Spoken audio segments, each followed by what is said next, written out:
All right, you guys can hear me, correct? Yes. All right, good afternoon. Chief Brendan Deanahan here. I'm here to announce charges in a very significant case that we spoke about earlier in this week.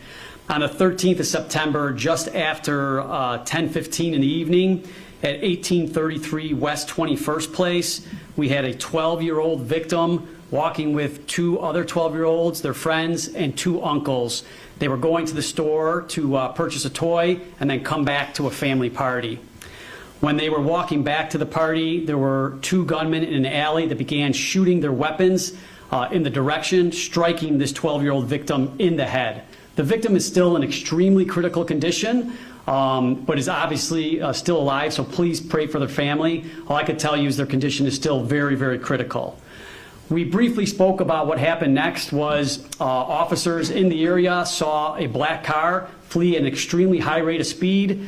Officers in the area were conducting a carjacking mission. Members from that mission team followed that vehicle as long as they could, and the car was traveling at such a high rate of speed they had to stop following it. But by that time, we were able to contact one of our partners that we were working with on our carjacking mission, our federal helicopter from Homeland Security.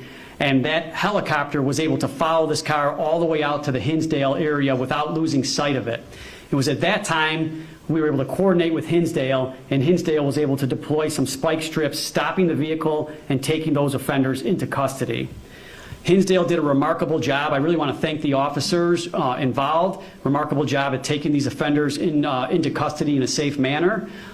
They did a great job of performing some tests on these individuals and then turned them over to Chicago police.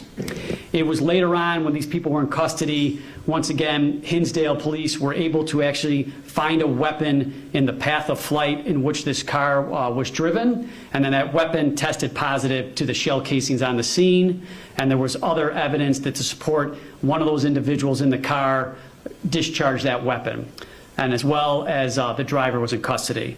So when the whole case was finished, we were able to charge two individuals with 5 felony counts of attempt first-degree murder, and that's due to the fact there were 5 people in the alley that were being shot at when this occurred. Unfortunately, it was the 12-year-old who suffered the gunshot wound to the head. So offender Isaiah Renteria, male, 22 years of age, is charged with 5 felony counts of first-degree murder. That was the individual driving the vehicle. And then the second offender, Pedro Molina, was also charged with 5 felony counts of attempt first-degree murder. So like I said, this is, I mean, I can't explain to you the coordination that goes into this and how remarkable it is that Chicago was able to kind of start this, work with a federal helicopter. Without that helicopter, we're just not able to do this.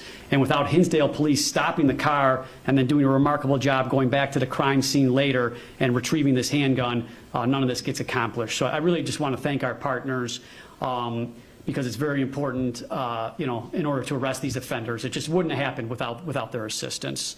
With that, I'm going to take some questions on topic. I know you guys have a lot of questions off topic, and I can't address those questions, so I'm going to address questions on topic. Mary Norkel of Chicago Sun-Times. First off, could you spell the names of those charged? Sure. So the first individual that I mentioned was the driver of the vehicle, Isaiah, I-Z-A-I-A-H, last name Renteria, R-E-N-T-E-R-I-A. Second individual charged, Pedro Molina, first name Pedro, P-E-D-R-O, last name Molina, M-O-L-I-N-A. And Molina's age? Molina's age is 23. Thank you. Also, do you have any information at this time on if the family members with the 12-year-olds were the intended target? So these 3 individuals were placed into custody. They all invoked the right to remain silent. What I can tell you is based upon the evidence and the totality of the investigation, the technology we have shows this vehicle along with 2 other vehicles kind of circling the neighborhood for about 10 to 15 minutes prior to this incident. So what it appears to be based upon the evidence is these guys are out there. It appears they're looking for someone to shoot.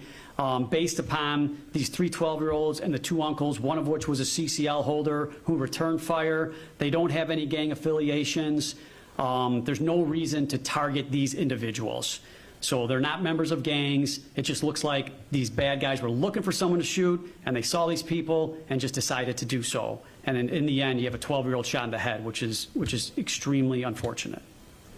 And any other gang affiliation? I know you said the family wasn't gang related, but any other gang affiliation? I don't want to go into the background of these guys and talk about their their documentation but we do believe that it was the motivation for this was gang related.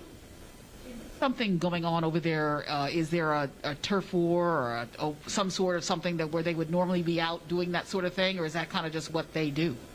So, for these particular individuals, like I said, they invoked the right to remain silent. We do have a historical conflict in that area, and I don't have all the details on when it sparked and when it didn't, but we do have people who are members of a gang who reside in that area, and yes, sometimes the rival gang will come in seeking to shoot gang members. Sometimes the gang members from that area will be driving around, once again, looking to see someone who maybe they don't recognize from the neighborhood, who they think might be an opposing gang member, and then shoot those individuals.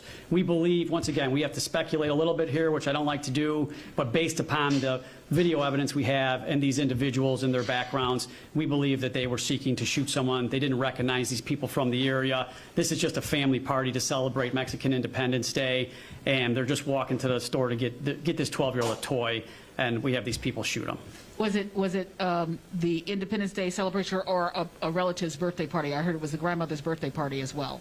That is possible, so I don't have that information, so I'll have to get back to you that. But I knew it was a family party, and we thought they were celebrating that. But it may have been a birthday party as well, so I don't have that information. I'll get that offline. What was the?